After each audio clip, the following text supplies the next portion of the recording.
Olá! Tudo bem? Vamos ao vídeo 2 sobre os Rothschilds. A Guerra de 1812. Em 1811 expirou a Carta do Banco Rothschild nos Estados Unidos, e o Congresso votou contra a renovação. Ou o pedido de renovação da carta é concedido, ou os Estados Unidos se encontrarão envolvidos em uma guerra muito desastrosa. No entanto, os Estados Unidos ignorarão o aviso. Resultado: Nathan fez outra ameaça. Ensine esses americanos imprudentes uma lição. Traga-os de volta ao estado colonial.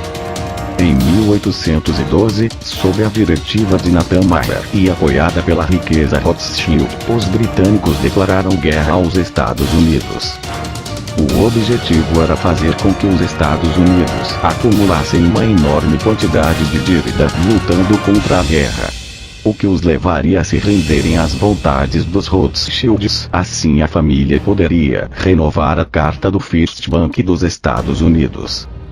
No mesmo ano, Mayer Amschel Rothschild faleceu. Sua vontade ditava leis específicas que a casa dos Rothschild deveria seguir. Todas as posições de significância no negócio só podem ser realizadas por um membro da família. Somente os homens poderiam participar do negócio, incluindo o sexto filho secreto. Outra coisa a notar foi que Mayer Amschel também tinha 5 filhas, que espalhavam a dinastia Rothschild sem o nome do dinheiro, permitindo que eles operassem sem chamar a atenção que vem do nome deles.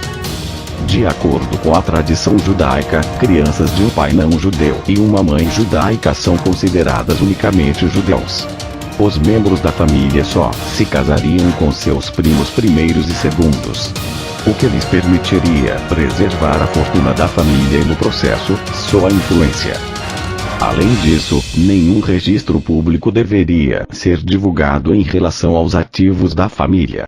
E o filho mais velho, por padrão, se tornaria o chefe da família, a menos que a maioria da família concordasse com um nomeado diferente. Assim, Amschel Mayer Rothschild foi o chefe da família. No mesmo ano, James Mayer viajou para Paris para estabelecer a divisão francesa do banco familiar, de Rothschild Frères. De acordo com a Enciclopédia Judaica, edição de 1905, volume 10. Mayer Amschel escondeu a riqueza do príncipe William IX em barricas de vinho, e evadiu com sucesso os soldados de Napoleão quando invadiram a Alemanha, e depois o príncipe William retornou à sua posição oficial como eleitorado da Alemanha. No entanto, acredita-se que o Rothschild nunca devolveu dinheiro ao príncipe William. Em vez disso, Nathan Mayer investiu a totalidade, os 3 milhões em ouro trazido pela East India Company, abastecendo ambos os lados do conflito. Em 1815, os 5 irmãos Rothschild planejaram um plano para lucrar com a guerra em curso na Europa. O ouro foi fornecido a ambas as principais partes envolvidas no conflito, Duque de Wellington e Napoleão. Nathan, que operava na Inglaterra, financiou o exército de Wellington, enquanto James, que operava na França, financiou o exército de Napoleão. Foi aí que eles começaram sua política de financiar todos os lados de qualquer guerra, já que as guerras proporcionaram a oportunidade de financiar dívidas livres de risco. A família usou seu sistema bancário sem precedentes, que se espalhou por toda a Europa e criou uma rede de rotas secretas incomparáveis no serviço postal. Isso permitiu que eles adquirissem informações vitais antes de se tornar público, e manter a vantagem em todos os eventos atuais. Além disso, devido à sua influência, seus mensageiros eram as únicas pessoas que permitiam ignorar os bloqueios ingleses e franceses com facilidade. Isso permitiu que Nathan Mayer fosse informado sobre o estado da guerra antes de qualquer um, e usasse essa informação para acumular riqueza sem precedentes na bolsa de valores. Por exemplo, Nathan estava ciente do resultado da Batalha de Waterloo um dia inteiro antes do próprio Wellington. Após a derrota de Napoleão, a família Rothschild adquiriu o controle total sobre a economia britânica, o centro financeiro da época, e obrigou o governo a estabelecer o novo Banco da Inglaterra, que Nathan controlou. Em 1815, Nathan Mayer fez a seguinte declaração: "Eu não me importo que marionete seja colocado no trono da Inglaterra para governar o império em que o sol nunca se põe. O homem que controla a oferta de dinheiro da Grã-Bretanha controla o Império Britânico e controla a oferta monetária britânica." Ele continuou a se gabar de que, nos 17 anos mais magros, ele passou na Inglaterra. Ele multiplicou o capital de 20.000 euros que lhe foi dado por seu pai, por cerca de 2.500 vezes, algo em torno de 50 milhões de euros. A família Rothschild usou sua influência sobre o Banco da Inglaterra para substituir o sistema anterior de envio de ouro físico e introduziu o sistema de débitos e créditos de derivativos ou papelos. É assim que nasceu o sistema bancário que conhecemos hoje.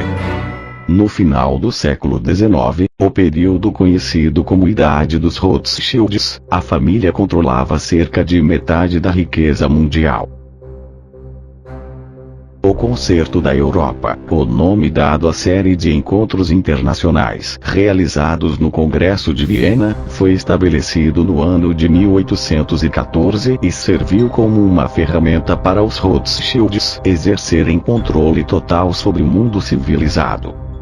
Uma vez que a maioria das potências europeias estava em dívida com os Rothschilds, o Congresso era uma forma de alavancar a dívida para influenciar a política internacional. No entanto, os russos ainda não sucumbiram à vontade do Rothschild e isso frustrou seu plano. Enfurecido, Nathan Mayer jurou que ele ou seus descendentes destruiriam a família do Tsar Alexander, o que provou ser verdade quando cerca de um século depois, Rothschild financiou o movimento bolchevique, que de fato atuou na promessa. No final da década de 1840, James Mayer usou sua influência para conquistar o contrato para a primeira linha ferroviária principal na França. Foi nomeado chemin de fer do Norte, que mais tarde foi conectado à rede ferroviária austríaca, construída por Solomon Mayer. O envolvimento da família na rede de transportes da Europa aumentou substancialmente o seu poder, controlando o dinheiro, os metais preciosos e o transporte de todo o continente. Em 1847, o filho de Nathan, Lionel Rothschild, foi eleito para o assento parlamentar da cidade de Londres. Naquela época, havia um requisito para que todos os parlamentares fizessem um juramento como cristão, que foi recusado por Lionel.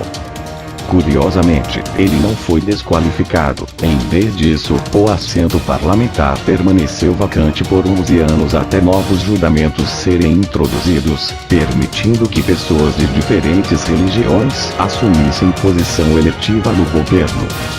Por 11 anos, os eleitores que votaram em Lionel não tiveram representação no parlamento. Em 1849, Gutel Schneiper, esposa de Mayer Schell, morreu. Antes de sua morte, ela teria dito: "Se meus filhos não quisessem guerras, não haveria nenhuma."